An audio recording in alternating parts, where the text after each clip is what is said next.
Namaste, I'm Dr. P. Rashmita from Sukhibhava Ayurvedic Hospital and Research Center.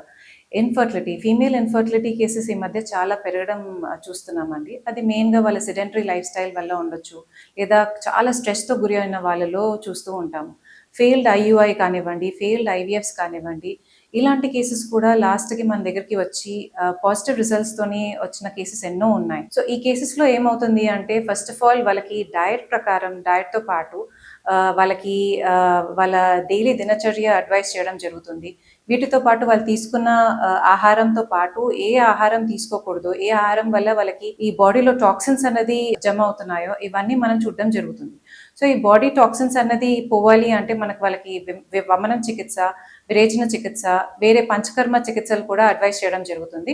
దీనితో మనకి chances of conception అనేది increase చేస్తాము. At the same time వాళ్ళ conception ఏదైతే baby ఉంటుందో అదొక హెల్దీ బేబీ అయ్యే, ఫ్యూచర్లో హెల్దీ బేబీ వచ్చేలాగా కూడా ఈ పంచకర్మ చికిత్సలు అన్నది చాలా హెల్ప్ఫుల్గా ఉంటుంది.